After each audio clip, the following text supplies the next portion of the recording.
In this kingdom, girls need to find a good man and get married as soon as possible. All men are good, but it is desirable to find a rich, kind, and handsome man who will love and provide. On the streets of the kingdom at this period, the main news was the singer Christine and her wedding with some count. Everyone was saying that if it was a count, she would become an aristocrat and would be able to visit the castle. And she is just an orphan and a commoner. She will be so lucky with her husband because he is kind, rich, and handsome. They even invited a wizard to the wedding. The protagonist sat in a cafe and listened to the conversations of two women. They, like everyone else, were talking about the wedding of Christine and the count. All would like to find a man like him. One was telling the other that she was already 22 years old. Another year or two, and she would be considered an old maid. They looked at the heroine and not casually, said that now is the best time to establish their personal lives. It's time to get married to someone, because now is the time for weddings. If you miss it, then even if the girl is only 20 years old, in this kingdom she will be considered an old maid. The girl was eating quietly and didn't understand why they were staring at her so intently. The protagonist, Melly, in her 32 years, constantly heard reproaches. She had had enough of her lunch and was about to leave. She went over to pay and thanked her for everything being delicious. Then she said she would stop by again. As she was leaving, she wished her good sales, and at that moment, one of the girls wanted to stop her. But the other one immediately told her not to and just ignored her. After all, the old story goes that in her whole life she never got married once. Because her family went bankrupt, Baron Tanya's family broke up, leaving her penniless. On the nobility, even without money, remain nobles. And in this situation, everything went without rumors and without a wedding. Leaving the building, the girl walked to her store. She was all pensive and did not notice what was going on around her. She thought that she didn't get married just because there was no man she liked. As she approached her store, she bumped her head against a carriage without noticing it. Then she looked up and saw a very beautiful carriage standing in front of her store. She could hardly get in, for it was blocking the way. She saw that the ornamentation of the carriage was all of gold. Then she thought that this man was very rich, but it was annoying that he left the carriage right in front of her store. The heroine entered the store and was greeted at the entrance by a smiling assistant. She greeted her and asked her if she had a good lunch. The girl didn't answer her and had a very pensive and sad look on her face.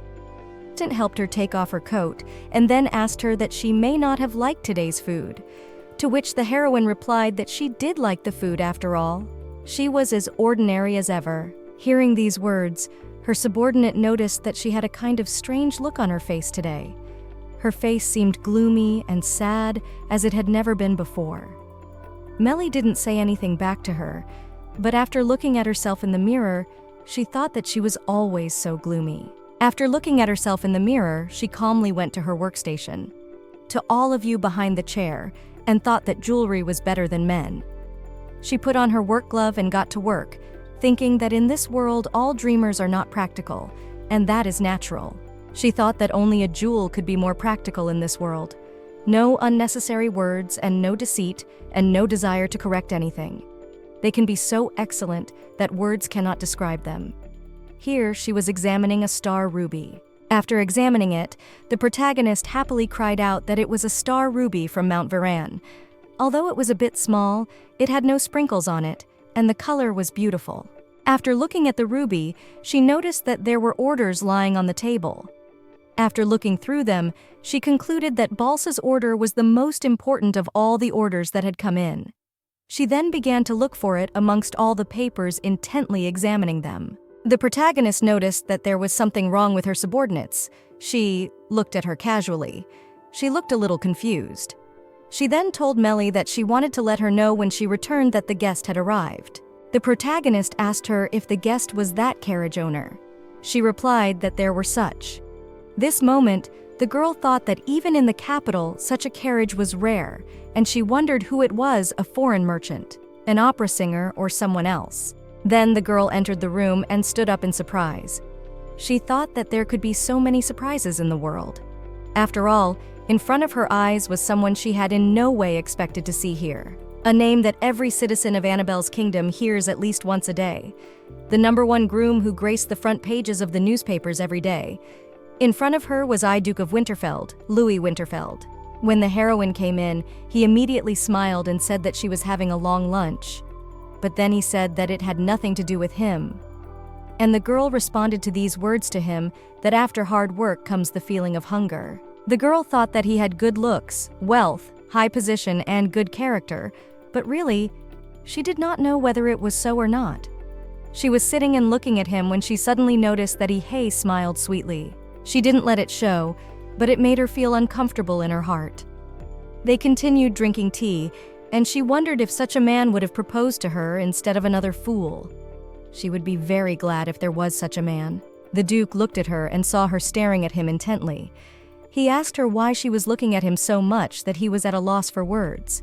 He then asked the girl to make their face a little softer. The protagonist answered him that she always looks like that when she works, so she has no intention of changing anything. She told him that he had moved for the sake of jewelry appraisal after all.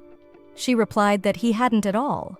Continuing to smile, he said that the secretary should have told her that it was his own business. He said that he would be christened the last scoundrel if the noble daughter of Baron Tawny, whom he was courting, made such a menacing expression on his face. He took out a letter from his pocket that was sealed with a red seal, then said that it was a formal marriage proposal and asked her to be in his bridal list. The girl did not expect this outcome of events at all and was very surprised.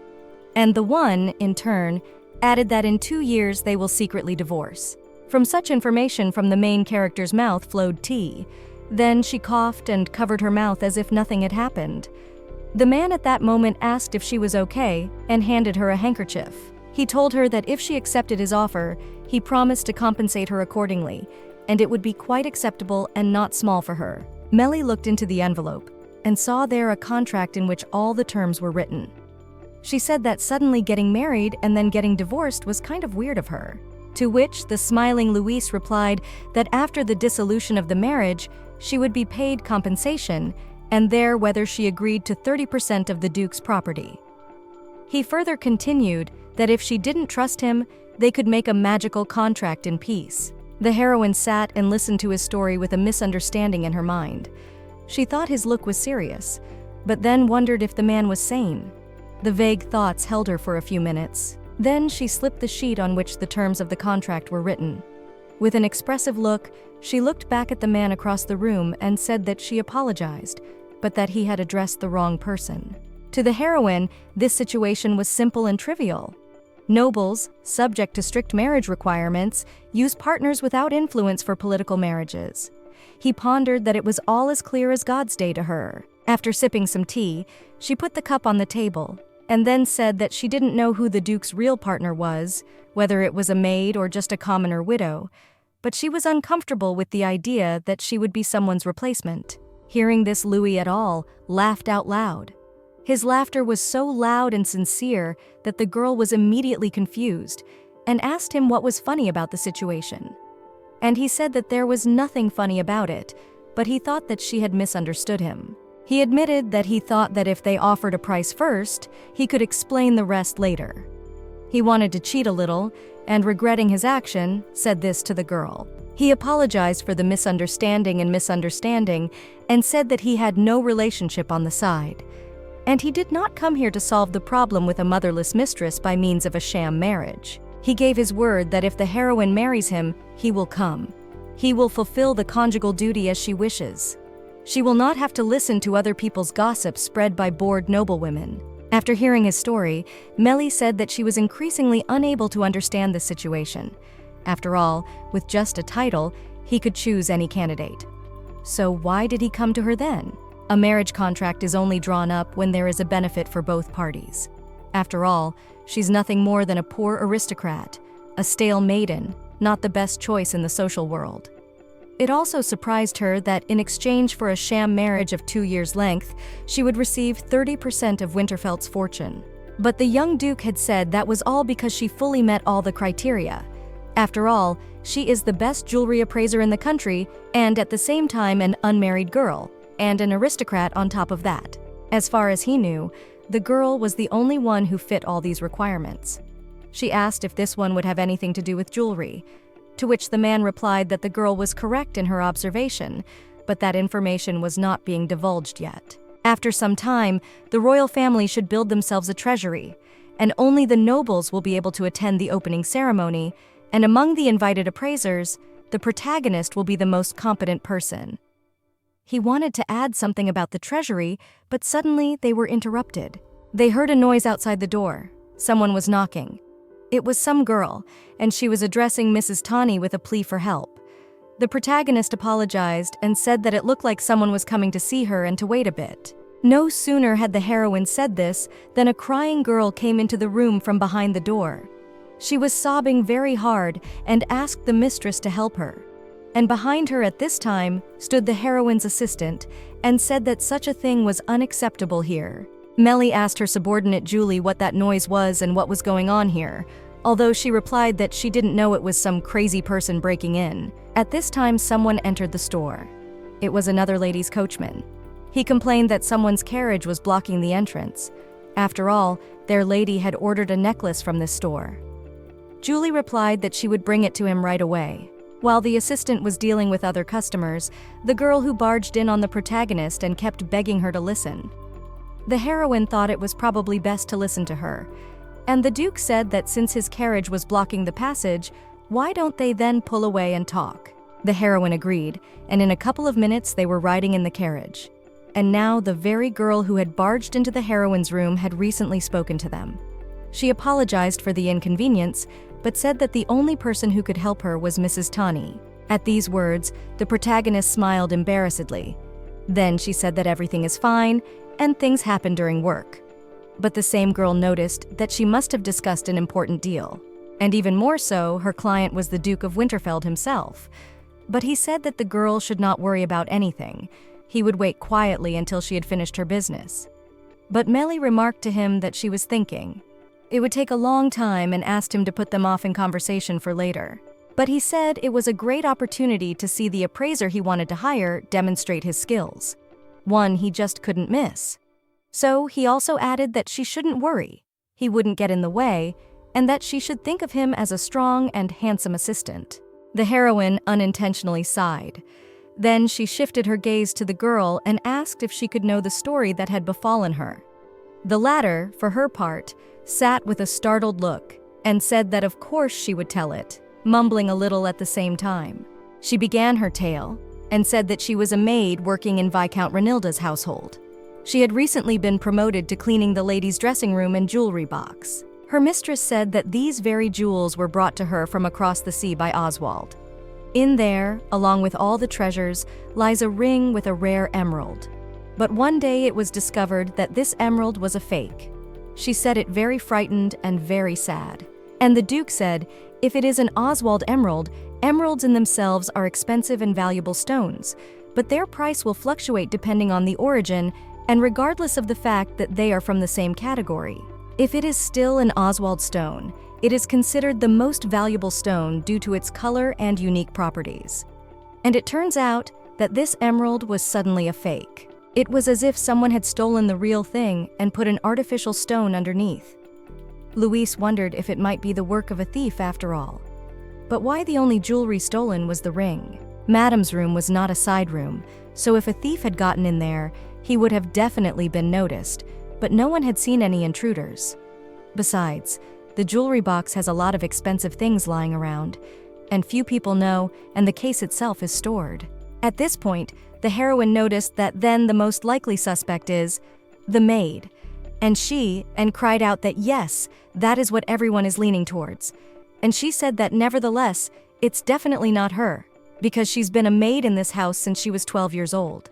She could not steal from the room whose mistress she had served so long. She swore and swore that she did, and it wasn't her fault. But no one believes her story, and with that being the case, she can't get the money. She'll be thrown out of the mansion. The protagonist apologized to her and remarked that after all, this story is an investigator's story, not a jeweler's. But the woman rushed over to her, took her by the arms, and shrieked. She was all frightened and in tears and shouted that she was a commoner. If the investigation continued, the court would definitely not be on her side, and the only person she could trust was Mrs. Tawny. After all, she is a famous appraiser who reveals the sources of gems. The girl had heard that she had dealt with something like this before. She continued to beg for her help. Worstak said that he found the story very sad. He then asked the heroine what she would do. She answered him that even if she wanted to help. She replied that even if she wanted to help very badly, she wouldn't be able to find out anything, just by hearing the story and not looking at the actual stone. She wants to help with all her heart, but it's also about Viscount Ranilda, who is the biggest supplier of spices. And even if she were to ask to see the jewelry, she doubts the couple would agree to it. She was interrupted by the Duke. Smiling, he said he could lend a hand. The girls looked at him with misunderstanding. Here, they had already moved to the Viscount's estate. He and his wife had already welcomed the Duke, who had visited him very suddenly. The Viscount said that he was very surprised to hear that the Duke himself had decided to visit him suddenly, to which the Duke asked him if he had disturbed him so much. The one answered him that of course not, and he was glad to see him. He greeted everyone and invited them to come in. The protagonist at this moment thought about the fact that Viscount Ranilda is very famous for his arrogance, and now that the Duke himself was in front of him, he was more like a dog wagging its tail. The Viscount's wife was telling everyone to make themselves comfortable. She then asked Louise, this girl, the Baron's daughter, are they dating her or not? To which he replied that she was just his escort. They were not just business partners yet. The wife was very pleased, and she immediately brought her daughter to him. The daughter immediately introduced herself, saying that her name was Maria Ranilda. Then they smiled at each other nicely, and the protagonist saw it. It squeaked. And at that moment, the Viscount's wife saw the maid come in.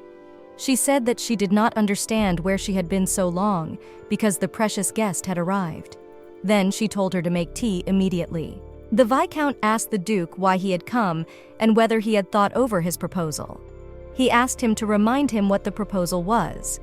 And the proposal was that he wanted to attract the attention of richer customers to the spice store. Louise replied that yes, he remembered that, and he certainly hadn't forgotten it. He said he could listen to him with pleasure. Then he casually added that he'd heard they'd been robbed recently. He asked if they had the Oswald emerald after all. When the Viscount and his wife heard these words, they looked at each other fearfully. Then the Viscount said that they had it, but it had been switched. The Duke told them to get excited, for he had jewelry in abundance. He was just curious, for he is good at jewelry, but not at emeralds. So he would like to have a look at one. He assured them that he wasn't going to ask them to give him this jewelry, so they couldn't just show it to him. This made the master of the manor very wan, but he told the servants to fetch the jewel.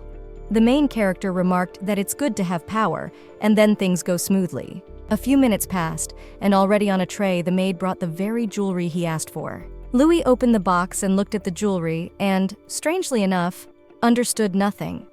He then brought it up to the main character and showed it to her and asked her what she thought of it. Ranilda asked who the girl he was showing the jewelry to was. The one replied that it was his respected appraiser, her skills. Appraisals are the best in the country. He then added how the one might not know that Winterfelt is in the luxury goods business. But if everything worked out well and successfully, she could be called his lover. When the heroine heard this, her face twisted, and she asked him what kind of lover. And he quietly told her that she wouldn't have to play along a bit to get them to bite. He'd like to hear an expert's opinion on this jewel. Not everyone has the opportunity to utilize his services. The landlord was about to say something at this point, but the heroine had already gotten to work. The heroine took the emerald, brought it to the light, and began to examine it closely. At this moment, all the members of the Viscount's family and servants were watching her actions intently. The color of the emerald merged with the beautiful green of the protagonist's eyes. After a few minutes of examination, she loudly announced that it was a duplicate. Everyone was surprised, and the Duke asked if she meant it was a fake or a duplicate after all. To which the heroine replied that no, the stone was real. The Viscount's daughter said that it was genuine, but the heroine replied that it was not a fake. But she immediately asked again that she said it was a real emerald. And does it matter if the stone is real or not? Whether it's an Oswald emerald or not is completely irrelevant. The surface of the duplicate is covered with a thin layer of high-quality stone. A thick layer of low-grade gemstones is created to increase the weight. A duplicate is a fake gemstone glued together from two parts, of which usually only the top part is real. It is a relatively simple technique. Imitation is enough to check for on the side. If the layer of glue is covered by the setting, it is difficult to see with the naked eye. Liquid gas and heat treatments have created an imitation emerald of the highest quality by layering all the small scratches filled with green paste. But there is something. The heroine didn't understand how they managed to glue everything together so neatly without using glue solvent. Louise asked if the ring was definitely a fake. The girl replied that yes, it was a ring, definitely a trim. But something was bothering her. She then turned to the viscount and asked if he had actually bought this ring from a jewelry store, and if so, she wanted to know which one. This question made the viscount flip out. He said he had bought the ring through a middleman he had been working with for a long time. It was a new jewelry store, beginning to gain popularity, and he had no idea that I could have sold a fake. Listening to all these words, Louise said that they knew that this emerald was not Oswald's after all. And hiding this fact, they brought it, showed it off as if it were no problem at all. The viscount apologized to him and said that it was just the circumstances. Those circumstances were that shortly after he had purchased the stone, his daughter had been invited to the salon of the Princess Blanchet. His daughter wanted to wear a ring with a slippery emerald, where she wanted and was going to outshine everyone there. The heroine noticed that there are not many jewelry with a real Oscal emerald. Almost all the stones available on the market were monopolized by high-ranking aristocratic families. Even if you have enough money, you always need good connections. The Duke said that it turns out that they slandered the maid to avoid disgrace. And it turns out that to avoid saying that it was originally a forgery, they said they had been robbed. He then asked the viscount how he could have done such a thing. He was horrified at these words and did not know what to say, but then he said, without mumbling, why he had bought a counterfeit emerald. But Louise also remarked to him that the appraiser had just explained everything. After all, high-quality Oswald emeralds are monopolized by high-ranking noble families. In other words, if he wanted something, it was bound to be his. Next, he asked them to come clean about what really happened. Suddenly, they heard a noise behind them. It was the noise of a tray fall. The noise caused everyone to turn their heads toward the maid. She rushed to her mistress and asked if it was true.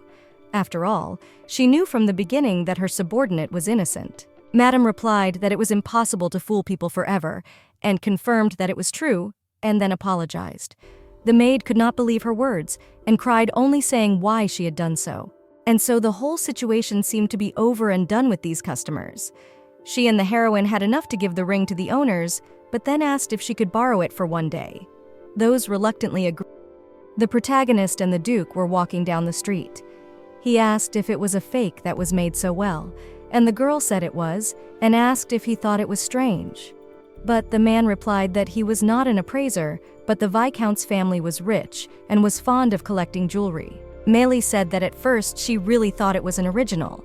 The ring is really well made. The specialty of this doublet is the clear and jewel-like resin, and she believes that this item is most likely created with magic. It was purposely done to hide the deception. An item of this quality is really sold in the market. The girl wondered if it was a coincidence or not. While the heroine was immersed in her thoughts, Louise offered her a carriage ride. After all, how can you slip a fake to a buyer who rides on such a carriage? Melly thought that it turns out that he will just seem to them a simpleton with a large sum of money. The Duke said it was a very complicated order, it turns out, and asked if she would take it whether she wore it or not. In reply, she asked if he wouldn't follow her, as he had been doing lately, and he said of course he wouldn't. After all, he would get in trouble that way. He thought about it for a while and decided that he might change his hair color after all.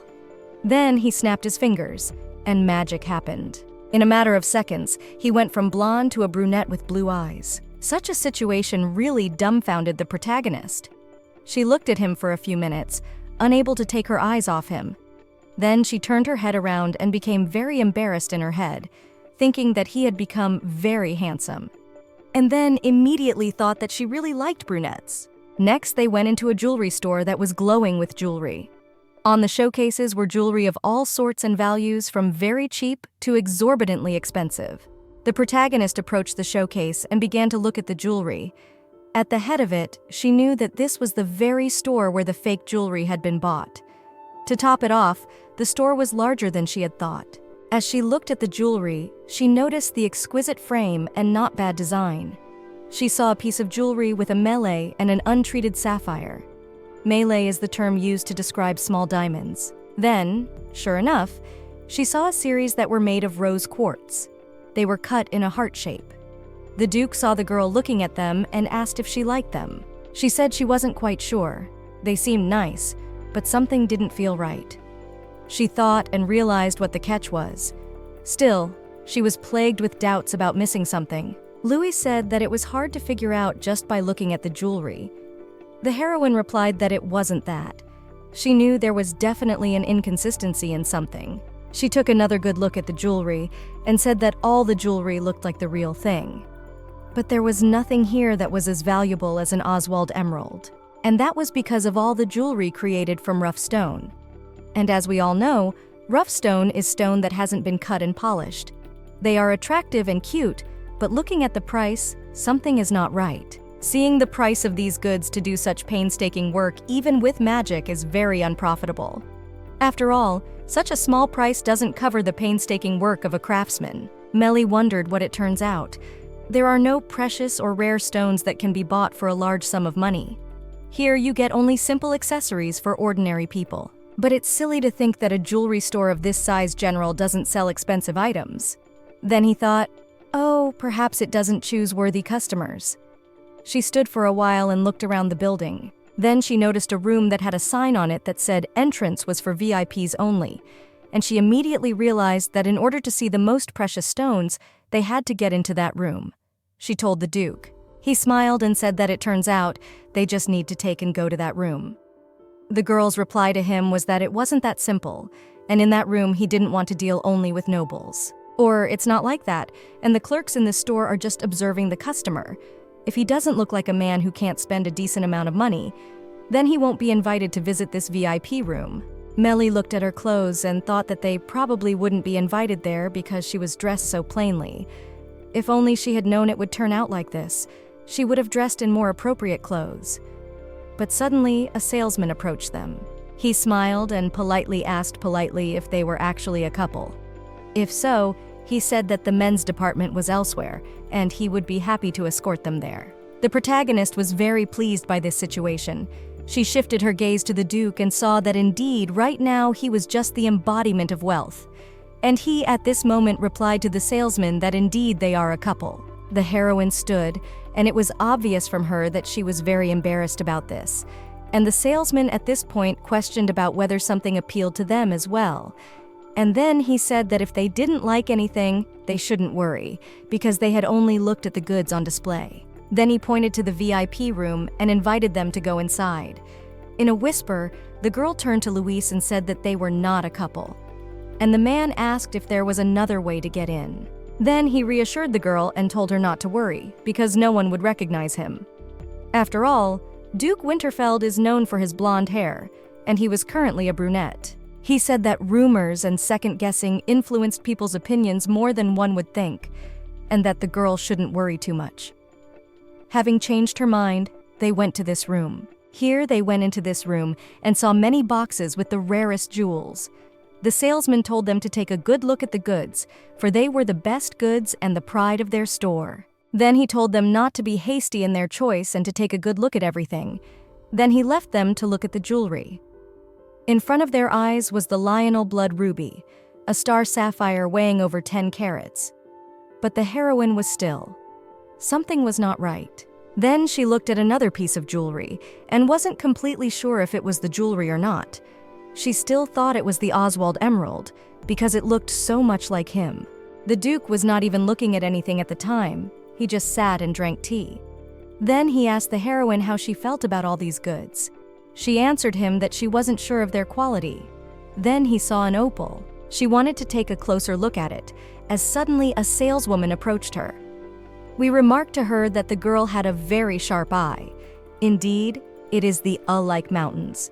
There is a honeycomb effect on it, and it is very beautiful. But the protagonist thought that undoubtedly the covering was made of high-quality sieve opal. But still, it was not solid. It was a dupe. Solid stones are intact gemstones that are treated but not completely. Mrs. Tanny thought she needed a close inspection for a more accurate answer because she wanted to be 100% sure if it was a fake or not. She thought that this opal was crafted in the same way as that emerald. She was very confused about the design of this jewelry. She asked the saleswoman whether this jewelry was a pendant, to which she replied with a smile, "Yes, it is a pendant." And the heroine immediately asked her if she could find out who the designer of this jewelry was. She said that to this pendant she wants to buy a set as well, and so she wants all the other items to be from the same designer, so she wants to know if it is possible to meet him. But the saleswoman apologized and replied that they are not allowed to divulge personal information of the employees. She then said that if they did pick out the jewelry, then maybe something could be done. Luis listened intently to their conversation. After sitting for a while, he thought for a while and then turned to the saleswoman. He said if he could get a recommendation from the chief appraiser of their jewelry store. The girl didn't even have time to answer him before she noticed that someone had entered the room. He interrupted their conversation by asking Luis what he was doing here. When they turned around, they didn't expect to see the king himself in front of them. They bowed immediately, and the Duke said that he had not expected to see His Highness in such a place, and then he greeted him. And so just a couple of minutes later, Luis and Melly walked out of the jewelry store. The guy said that in the end, their plan had completely failed, and all because of the person he had not expected to meet at all.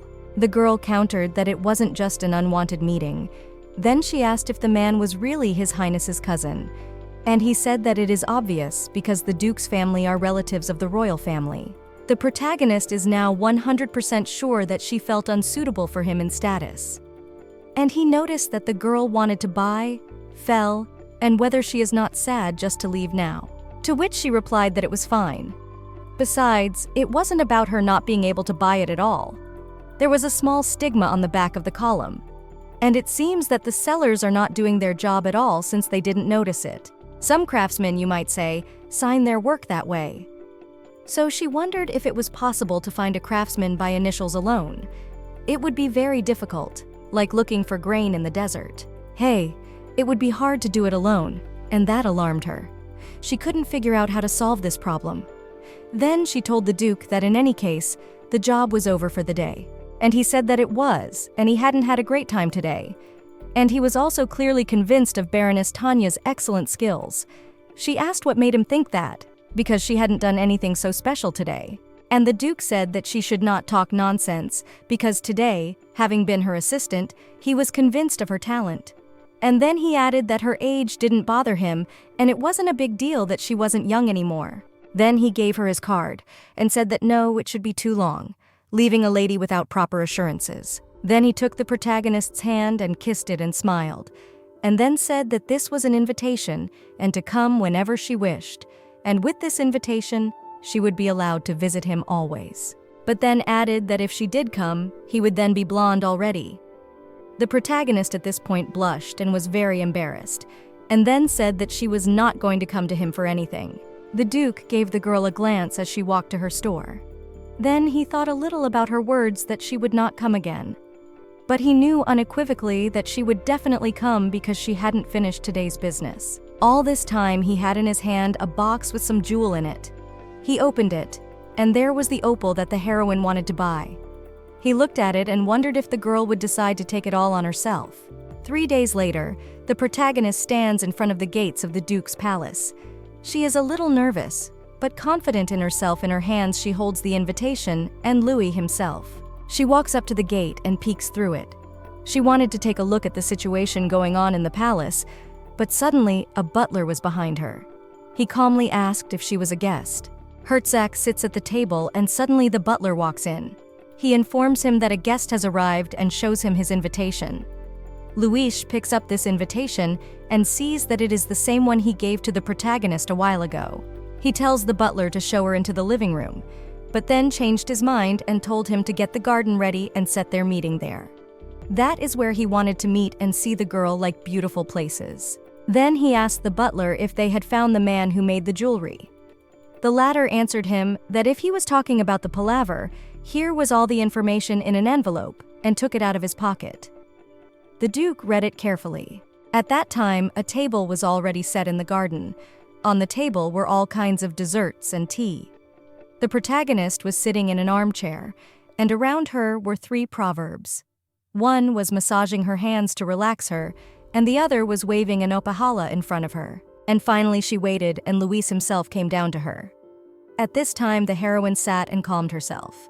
He walked over to Baroness Tanny, sat down on one knee and kissed her hand. He then winked at her and told her that he knew she would come again. All of these actions embarrassed the girl again by driving her colors in.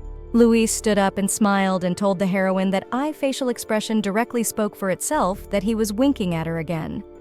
The girl was very surprised and asked how he knew that and if he was telepathic. The Duke said that in addition he knew she didn't like blondes. She responded by saying that her tastes had no ties to work. Then he said he realized it had nothing to do with it after all. He said, miles away, that there was no way she could have forgotten the events that had happened 3 days ago. After all, it was very recent. Then he took out the box with the jewelry and said that she definitely remembered everything. Further stated that he had no choice but to propose to the girl again. The heroine became shy again, blushed, and asked him if he had called her to him. Then she added that didn't he want to find a criminal counterfeiting gems? The box opened, and there was the very opal. And he added that it was also going to his plans. After that, he said that from now on the girl must keep everything a secret. 30 years ago, there was a bloody struggle for the right to take the throne in the kingdom of Annabelle. The current ruler, Jake Annabelle, was the 3rd son of a concubine. From an early age, he was greedy, single-minded, and cruel. 3 of his 5 brothers died at Jake's hands, and the princess, who was still very young, was forced into marriage. The 5th principal, who had not originally intended to fight for the crown, renounced it himself. He knelt before the new overlord and declared that he would stay with the title of Duke of Winterfeld. He said that he did not want any conflict, and to prove it, he gave the royal family the most valuable diamonds from the Winterfeld estate. The new king smiled and accepted his offer. Then he said that he would then make himself a new crown out of the stones he had given him. After all, the old crown was already completely soaked in blood. And so it was then that the new attributes of royalty were created. The duchy, then and now, is characterized by its exceptional skill in diamond processing. But the Duke's oath of allegiance was not a solid proof of loyalty to the king. So it was decided to present the king with an increasingly expensive stone as well. And so the stone, which the Duke did present to the king, was the largest and rarest red diamond in the entire history of the duchy's mining. The protagonist sat and listened to the whole story from Louis. But then she said that she didn't know about the details of such a struggle for the throne. But she knows about the red diamond, which is proof of the Duke's loyalty to the royal family. In fact, every citizen of Annabelle's kingdom has known this story since childhood. Then the crafty ones did not ask what really happened after all. Luis answered her that 3 years ago he became their duke, and the ducal house had one secret, which his father revealed to him just before he died. When he was dying, he called his son to him. He said he was sorry he was leaving this burden on him. Then added that interfaces have secrets that must be kept. That worst kept secret was that the crown was not real. The heroine shrieked, asking about the fact that the crown given by the royal family was fake after all. About Hertz at this time said that that one behaved a little more quietly, then adding that it was not done intentionally. This red diamond was very rare. The artisan who took the order said that he tried to make a test piece using imitation gemstones before proceeding with the original. The crowns turned out to be 2, and eventually the normal crown with gemstones was substituted for the fake. The heroine was surprised at the fact that the sample and the real crown were switched, and the Duke added that it was like that, but the father found out about it a little later. He told this with sadness in his voice. He said that it had been too long since the crown was given to the royal family, so her father could not do anything about it. After all, the crown is a symbol of royalty. If it turned out that the king had been using fake regalia for years, they would not be forgiven. The regalia was an object that was a symbol of monarchical power, the crown and scepter. That was why their family had kept this secret for 30 years. And then he said that this was the reason why he had dragged the heroine into this dangerous game. She sat and listened to all of this with astonishment, and a bit of even fear was visible on her face. If it turns out that the secret of the royal treasure comes out, Duke Winterfeld will be executed immediately. But on the other hand, if one took this opportunity and replaced the fake crown with the real one, then when the treasure room was opened, the problem would disappear by itself. After that, Melly asked him, if she still refused, what he would do in this situation. He smiled and said that if she didn't help, he would look for a new solution to the problem. Then he added that it was the Baroness he had high hopes for. Then he moved closer to her and leaned over and said that she liked him after all. Then he said that it was very difficult to understand her. The girl was sitting there and could not say a word, just looking at him. Then he leaned in so close to the girl that she even had to lean back a little. He said that if she did refuse, he wondered if she would be able to keep the secret then. He took a jeweled opal in a box from the table and opened it. Then said that she did understand his circumstances. But what did that have to do with finding a gemstone master? Luis replied that after the day he and she had parted ways, he had done some research, interviewing people. It turned out that this jewelry store had been using fake documents in the name of an outsider. The real owner of this store was Jake Annabelle, the crown prince of the Annabelle Kingdom. At this time, the prince was in his palace reprimanding his subordinates. He was wondering if it made sense that Louis Winterfeld, who owned almost all the jewelry stores in the country, had randomly walked into his store for no reason. While he was immersed in his musings, a servant approached him and told him that someone had come to see him. He asked who it was. He was answered that it was the Princess Blanchet who had come. He was surprised at this and asked her why she had come here. The girl said that she had a request to make to His Highness. The prince was very surprised at her coming to him with any request. He asked if she needed any dresses, jewelry, or money, and if so, just let her tell her subordinates. Woe Princess at that point replied to him that she wanted him to go with her to the reception. Jake was surprised and asked what kind of reception she was talking about. It was the reception at Countess Gisella's salon, but the one replied that he would not be able to attend because of important business. Then said she already knew that he had sent a refusal in response to her invitation. But the girl said that she had come to him to ask him to rescind that decision. She then turned to His Highness and said that it had been more than 6 months since they had traveled abroad together. The latter interrupted her and said that she was annoying him. Then a subordinate approached him and said something.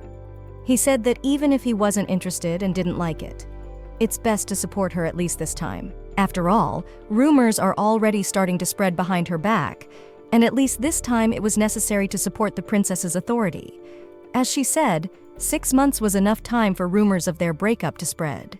He made an analogy with a stone, which the better it is polished, the brighter it shines, and so it was in politics. If he was going to ascend the throne, the support of Princess Blanchet was very important. Then he said that he would give in, but only this time, because he is a very busy man. Tired protagonist just returned to his store. And immediately her subordinate greeted her and brought her tea. Then asked how her conversation with the Duke went. To something she replied that she had been proposed to and thanked him for the tea. Then she said that in response to this offer, she had declined. After all, it was not something she could afford. As tempting as the offer was, her store was the most important to her. Melly thought someone might call her a fool for turning down an offer that could have changed her life for the better. But whether it was the Duke's power or a connection to a high-ranking nobleman, she couldn't do what she loved. When she was at the Duke's reception and dined, she apologized, saying that she would pretend as if she had heard nothing from him and that he would not remember the story either. I also replied to her that the tea party with her company had been wonderful. He then asked if he could find out why on earth she had declined his offer. She stated that if she accepted his offer, she would have to leave the store without a sponsor, and the entire time of the contract. She said that she would be allowed to participate in royal ceremonies if she became a duchess. But in that case, she would not be able to run her store personally, so she just can't agree to this proposal, because she has worked hard for the store for many years. After the main character's family went bankrupt, she refused everyone who did not make her an offer. After all, she did not care about men, as she was omnipotent and her patience invested in her store for a whole 10 years. She said she felt uncomfortable comparing a simple jewelry store to a large aristocratic family. But nevertheless, she valued the store as much as he valued his duchy. To her, This jewelry store was like a child she had raised all these years. And as a result, she was not ready to abandon her child for the interests of the Duke. No matter how rich and grateful he was, she loved her work more than anything else. With such words, she surprised Louis very much, but he smiled and told her that he respected her decision. Melly sat at her workplace and thought about the whole situation that happened earlier. She then thought that it was too late anyway. She had said no, and now she would just take the job. She finished her thoughts and asked her subordinate if anything had happened while she was gone, then added that there might be some business that needed to be dealt with urgently, to which the subordinate replied that there was definitely something. In it came a letter about Countess Gisela. That letter was an invitation, and the heroine thought, "Invitation? Where is it?" Then she leisurely began to open the letter which had that same invitation. A subordinate told her that the Countess was calling her to attend a reception of jewelry lovers. The invitation was written that she was going to show the protagonist a famous relic at this reception. His vacation, the protagonist, is already getting ready to attend the reception with her. She checks if her cuffs are in order her styling, and reassures herself that everything will be fine.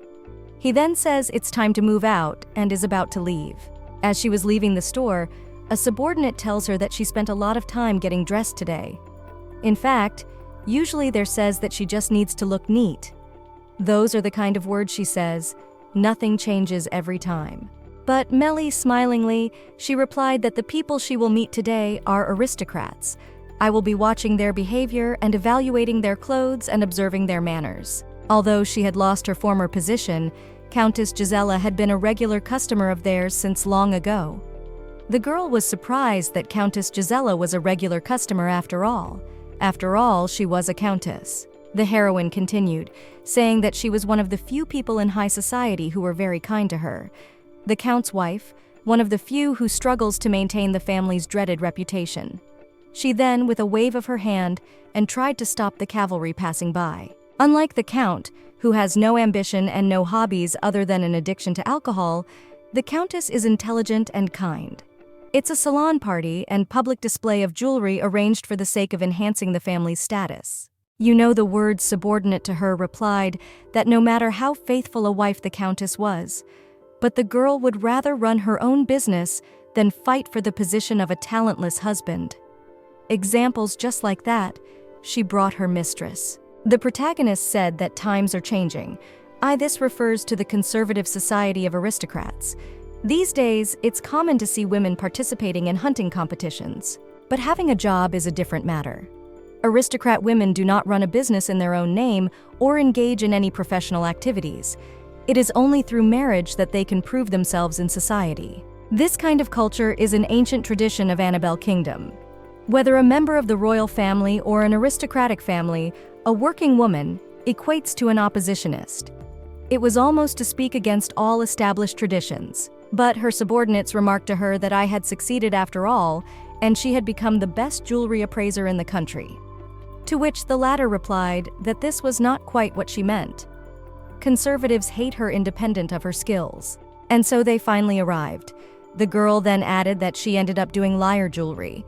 The only downside to this job is that it's impossible to cut all ties with the aristocracy. She felt a little bit sad about it, but then smiled at her subordinate and said that they could go. When they entered, they could only hear people in the building talking to each other. Some were saying that they thought Gisela's family had so much money, but the level of the party was pretty good. Others were talking about the family heirloom she wanted to show off. But they didn't think it was that valuable, because if it was so beautiful, they would have sold it earlier. Nowadays, besides luxurious dresses and expensive desserts, jewelry with valuable stones is in fashion. And all this fashion, of course, was spread in the best, and especially among the aristocrats. The main character saw that the countess herself was already socializing with her friends. It was considered a mauvais ton, that is, a bad tone to skip social events. After all, these events were arranged by such high-ranking nobles as the countess. Suddenly, some arrogant aristocrat stepped on the dress of the protagonist that she almost fell, only the assistant managed to pick her up. The one who stepped immediately apologized, but in her snide grin it was obvious that it was not from the heart. The subordinate wanted to contradict her, but she was stopped by the protagonist. She said that she didn't pay attention because she did it on purpose. Wasting time and nerves on such aristocratic and shabby upstarts is such a pleasure, and if you don't react, they won't stop. She smiled at her and told her not to be discouraged, for they were only here to work. Next, she motioned for her to go inside. But a crowd of gawkers had gathered in the hall. They were looking at her jewelry and talking about how beautiful she was. Among the people who had come to the reception, there was no lady that compared to the princess. They asked her that they had not heard that she had arrived today with His Highness, the Crown Prince, and they wanted to know where he was located. Then they asked that surely His Highness was always talking about beauty with the princess. She at this time was sitting and thinking about how her shoes were already chafed. As a friend, Jake himself came up to them. He asked the girl that shouldn't she have dutifully thanked him for coming here like she asked, or had she just dragged him here to sit on the sidelines? The girl apologized and said she was just tired. The prince said that he didn't notice anything so special or interesting in the princess's beauty. Y added that he had already had enough of flirtatious women, music, and desserts. He wondered when the highlight of the evening would be introduced. The highlight of the evening, he said, was a jewel that had recently been said to be displayed as a family heirloom, a 40-year-old countess. This jewel was a black opal. Because of it, they even attracted some famous gemologist for it. Not long ago, this expert in the power of gemstone appraisal and certification, as well as semi-precious and ornamental stones. The prince noticed a heroine in the crowd and asked who she was. And so the main aristocrat of the evening, who had invited the girl, noticed that Melissa had already arrived. She went over and greeted her and told her that she had invited her because she wanted her guarantor. That's when her husband came over with a glass of wine and said he was just wasting money. That it was time to invite people like her, and said that this opal was so important. His wife replied to him that none of that is true today, is just a beautiful day for him to enjoy. Though told the heroine to pay attention to the chatter and her husband and not to worry about it. Soon the butler will get the jewelry out of the safe, so she could do her job. Why she had gathered everyone and announced that everyone had waited so long for this moment. And already now she is happy to present what they all gathered here for. After these words, everyone got excited and fussed. They whispered that at last they would see the family heirloom that had been hidden for 40 years.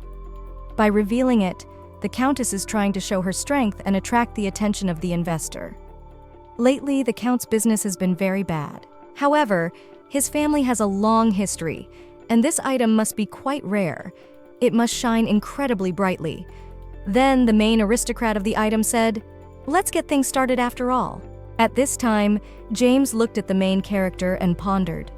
He didn't expect to see her here already, because he thought that she was an aristocrat once she came with Louis Winterfeld. But it turned out that she was just a guest gemologist. At this time, a frightened servant ran up to the countess. She asked what had happened as the guests were already waiting. But he said that unacceptable things had happened, and the family heirloom was just an ordinary stone. With these words, he stole her horror. She asked him again if he was telling the truth, and whether he really meant to say that the family heirloom was now a common stone. He said that it was so, and there was a sheen. And no, it was no different from an ordinary cobblestone. These words sent the count into shock. He didn't know what to do and didn't understand why all this had happened. He looked around and heard the crowd talking about how they were probably just bluffing. And from the looks of it, the count's family heirloom was just a fake. The count was very confused. Then he ran up to his wife, grabbed her hand, and shouted why she did it. After all, he was adamantly against this whole thing, and now after this he was not just a laughingstock. He then slapped his wife across the face. The servant told him that the stone had stopped shining and the family heirloom was lost. Indeed, in appearance, the stone was just an ordinary black cobblestone. At this point, everyone was horrified that the count had struck his wife. The protagonist went over and looked at this stone.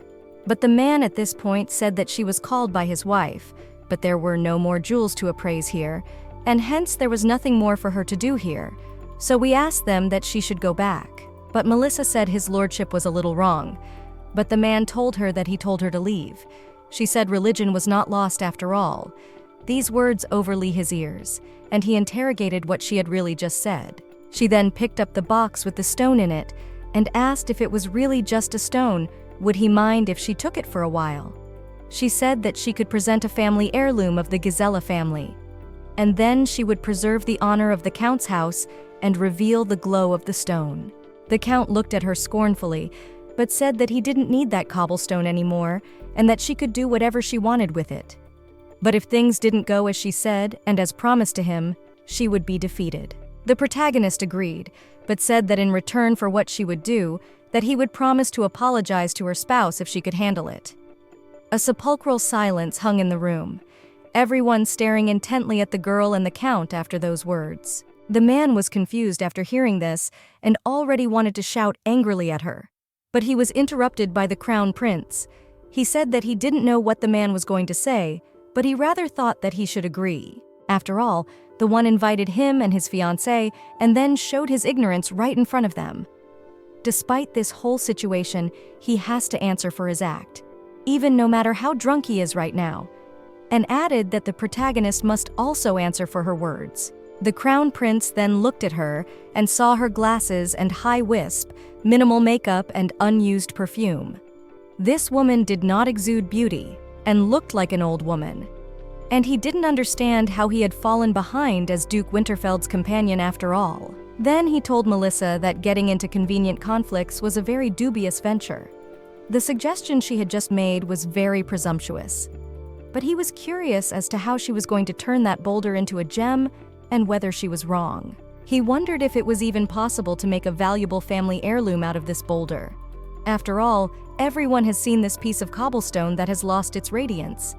If there is a possibility of restoring the heirloom, it would most likely be a fitting event, symbolizing the restoration of the reputation of the Count Gazella family.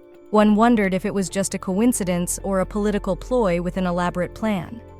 The protagonist replied to the prince that she understood and then turned to Madame. She asked if Mistress could lend her some of the servants, to which she replied that of course she could. She then said she would need a flat dish, warm water, and a clean cotton cloth.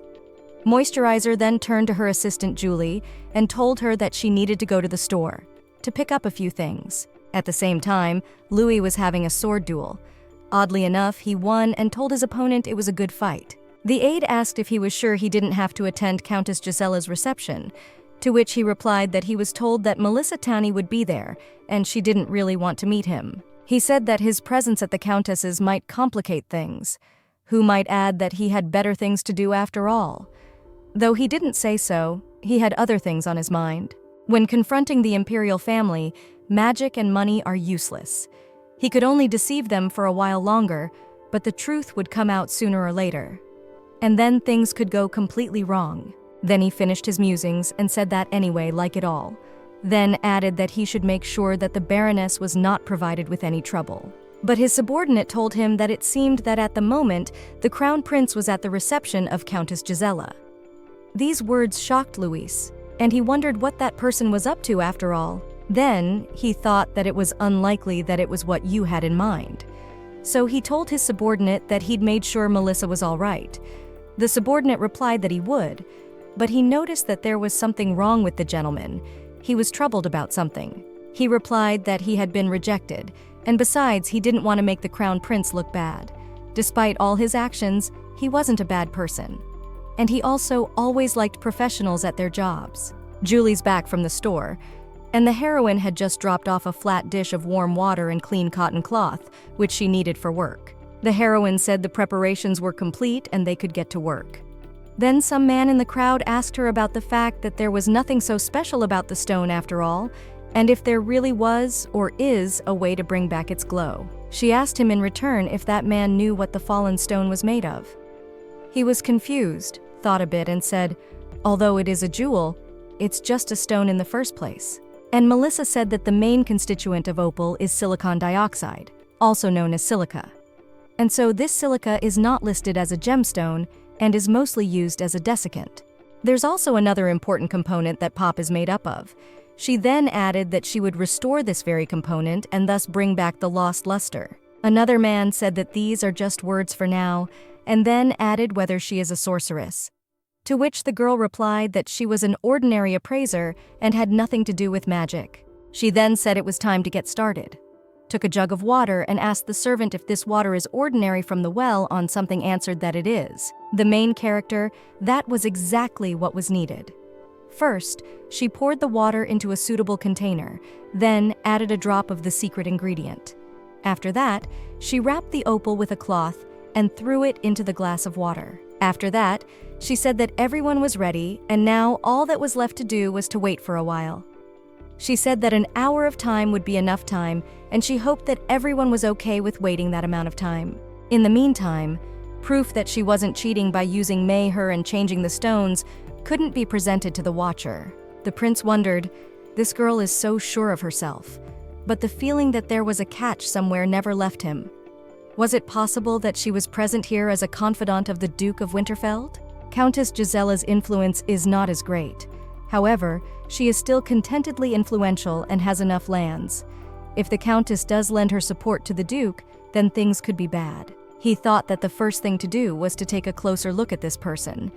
Then he looked at Asarin and said that there are times when I can use her. The Crown Prince, it is not in the status to make remarks to a noblewoman from an impoverished family, but when it comes to suppressing violations of secular society, and even on behalf of the prince's fiancée, unfamiliar with the customs of what is going on, will seem self-evident. But some time passed, or rather exactly 1 hour, and the protagonist called everyone and said that she was ready to present the family heirlooms, but asked that everyone be allowed to provide them with the true identity of the Guizella County family heirloom. Then took out a roll of opal and opened it. Delivering it, she showed it to everyone. It was incredibly beautiful and shimmered with different colors. She said that this black opal weighed 800 carats. Everyone was very surprised, convinced by this beautiful stone. It was the same stone as before. They are similar in size and shape, but how is it possible that it became so beautiful? Everyone began to whisper and say that such a thing was simply impossible, and that this woman was very suspicious, and it was probably a hoax, and the stone had been switched. But suddenly the Crown Prince told everyone to shut their mouths and approach the stone. He said that it was indeed a marvelous sight, for it had lost its luster pop. It now looked like the greatest treasure. In his mind, he thought that if he hadn't seen it with his own eyes, he would never have believed it. However, she really hadn't tampered with anything, for everyone was watching her very closely. There was no way an appraiser could have tampered with such a large stone, but this vial of suspicious liquid made him a little wary. If this woman isn't a wizard, then the contents of this vial is a processing chemical. The prince was all very surprised by all this, and at the same moment he was very curious from all this. He said to the protagonist that it was truly exciting and amazing. He asked if she was Melissa Tani, to which she replied that she was. A few hours ago, she had promised to bring back the luster, restoring an important component to the stone, and so the prince wondered exactly what she had done. He asked her to explain exactly what had been restored. He thought that this was not a bad opportunity for him. If there is a special compound that makes you lose luster or restores it, then, with the support of the royal family, he would be able to monopolize it and wreak havoc on Winterfeld. He pondered what this rare component was. Whether it was a special mineral or something else, he didn't care, but he just wanted her to confess it to him already. The heroine immediately answered him calmly and quickly. She said that it was water, which caused absolutely everyone to be surprised. Then the heroine continued, said that opal contains water. Us of this stone is opalescence. This means that its luster is like an illusion. This is also what helps the stone to shine and flash with different colors. The moisture contained in the stone gives the effect of beautiful shine. If stored in a dry place for a long time, any opal will lose its luster. But still, strange as it may seem, water alone will not do the trick. However, this pop is a family heirloom of the Gizella family. It was discovered when the first earl was given land to build a mansion. It was mined by redeveloping the land to build the mansion, even though there aren't even any mineral veins nearby. So it is a jewel, a piece of history that goes hand in hand with the earl's family. Its value lies not in its size or beauty. The first count of the Gizella family was Eduardo Gizella. When she saw the inscription under the painting of the first count, she realized how the brilliance could be restored. It was only possible here because the water from the well near the mansion is the original constituent of the stone. She further added that this water was perfect for the fall by its liquid and salt component. After listening to the heroine, Japan as it happened, people started clapping for her. It was a touching story. Showing such an heirloom to the public means that the Countess believes in the family's abilities with all her heart. Melissa told it all and then turned around and addressed the Count. She reminded him that they had a deal and now he must honor it, and the public expected him to apologize. But the man was not particularly eager to fulfill those demands. But as she spoke, the prince got involved. He said that indeed the Count should apologize to his wife because a deal is a deal, and then turned his attention to the heroine and said that it also concerns her. He said that the situation was similarly clarified. Therefore, on behalf of his fiancée, he would punish her. By the turn of these events, everyone was very surprised. And his fiancée said that there are generally accepted rules in high society after all. And when there is a problem of this nature, the right to make a judgment rests with the woman with the highest status. And despite the fact that Princess Blanche was present at the event, he recklessly insisted on the deal. The protagonist simply stood and patiently waited to see what would still happen in this situation. While everyone was talking about this situation in the palace, someone arrived. A servant came through the door and shouted that a carriage from the Duke of Winterfeld had arrived. The prince asked the servant that the Duke had declined the invitation. That was the case, but he had sent a gift in honor of the restoration of the Giselle family. Then a man entered the room. It was Ryan Krimhatz, a knight and aide-de-camp to Duke Winterfeld. This man's nickname was very well known to the public. The man entered and asked how His Majesty was doing. He said that his cousin had ordered him to escort and protect a very important person. Ryan was the right hand of the Duke himself. Hearing this information, the Crown Prince asked who this woman was to the Duke and what their relationship was, and that the girl replied that she had nothing to do with him. At this point, the knight with all his appearance showed that did not say very much. And Melissa and herself this moment realized that this is a great opportunity to get out of this situation. She remembered, however, that she had rejected Louis earlier. Then she thought that even though she would be punished, she was not going to submit to him and use his influence. Then she stated that she was just sharing her experience with him and getting business advice in return. And no matter what anyone thought, nothing happened between them. It was all just a misunderstanding and miscommunication. Hearing these words, the prince laughed. So he laughed for a few minutes. Then he asked if these excuses were ridiculous. It seemed funny only to him. Crown Prince Laurel Annabelle, completely mired in greed and misunderstandings. He had known his cousin Louis since he was a child. He knew everything about him. He said he couldn't believe that this cold-blooded man would send his protégé for a woman he didn't care for, and it just couldn't be. The prince thought it was the appraiser who continued to annoy him, but it seems she was Louis's mistress. If that's the case, he won't be able to use the princess for cover. Laurel Annabelle is the crown prince, but now he is confronting his cousin. The previous duke gave up the throne, but his son is still the second heir to the Annabelle kingdom. And His Majesty the King is intentionally supporting Louis and comparing him to him. He thought that it would be common for his son to kill his brother and ascend to the throne because he did not know if he would recognize him. Because of this turn of events, he couldn't enjoy what he thought he deserved. He has to fear the Duke all the time and argue with his foolish fiancée.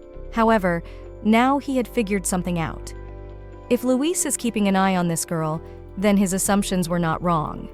After all, it was obvious that this girl was hiding a big secret. He thought, whatever that secret was, he would surely take it for himself. At his head, he decided that he would do so without fail.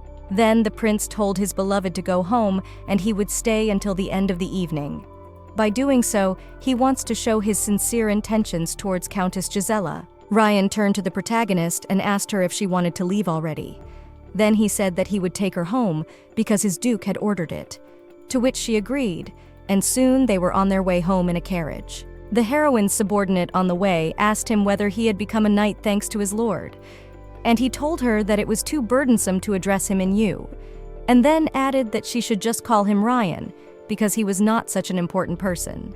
He told the girl that he was just an ordinary street orphan, and in the end, it turned out that his lordship picked him up and brought him into the world. It turns out that it was he who saved his life. And then he said that it was also thanks to Hertz that he had met such a beautiful miss as Julie, to which the girl was very embarrassed. And the protagonist at this point thought that this young man should go into acting. He then turned his attention to the heroine and asked if he could ask a question, to which she replied in the affirmative. He asked what the mixture consisted of. He thought it was perfume, and Melissa replied that it was ordinary oil, and she used it for polish and jewelry. She said something about how she brought the luster back to the stone was explained at the banquet and thinks he heard it. But in the case of Gisella's opal, she needed additional treatment on the jewel to keep the moisture from evaporating again. Having said all that, the heroine turned to Ryan with a question. She asked that as much as she could think of, she still couldn't understand why the Duke had sent him to help her. Naturally, she was grateful to him, but the situation really wasn't easy. The Baroness asked if he still needed her, to which his subordinate replied that he hardly did. About the first, he didn't just need her, he needed her like air. That's why he kept her in the will of his sight. Perhaps that was why he had been ordered to protect her. Only one thing he could say for sure was that he didn't recall Louis giving such orders before. He further pondered on whether his lordship had simply fallen in love with Baroness Tawny at first sight, or something. The girl was confused and wondered what he was talking about. After all, this was really nonsense to her. Louis Winterfeld is a man whose face appears in the newspapers every day, and he has as many handsome men around him as there are stars in the sky itself. And she doubted whether such a man could fall in love with a 32-year-old virgin from the lower gentry. To her, it seemed mere nonsense, and she didn't believe it all. And so they finally arrived. Ryan turned to Baroness Tanya and Miss Julie, wishing them a safe return. Then added that it was only his guess, but he had a strong feeling that they would meet again. After the knight left, the protagonist stood and pondered the whole situation. She told herself not to forget that she needed him as an expert, and not to give importance to any strange words. Then she remembered that tomorrow the ordered pearls would arrive, and with it would arrive the rest of the materials that still needed to be unpacked. Then she decided it was time to get to work for the good of her store. The next day, Melissa faced another problem. The pearls that were ordered in her name never arrived. The carrier said that they had not expected this situation themselves. This year, there are frequent storms on the southern continent, so sea pearls have become more expensive. Taking advantage of this situation, a certain high-ranking nobleman bought all the supplies of the mineral. He then said that he himself had not seen a single tear of the sea recently. Sea pearls are mined in the warm south, unlike its cheap river counterpart growing in fresh water. It is harder to find pearls in the salt environment, hence the high price. Also, due to the nature of the South Sea, famous for its storms, merchant ships are wrecked. Melissa said that it can't be helped. Where you trade, you might encounter such incidents. One could easily guess about such things. Next time, she wished that they would make it a priority to notify customers that they had run out of merchandise. Julie asked the heroine what they should do now, given the situation, and she told her to calm down. It's a really unbelievable situation. Well, do not make a fuss about it. But the girl, in turn, said that there are orders for products with pearls, and the boss told her that for urgent orders, they use the remaining minerals they have.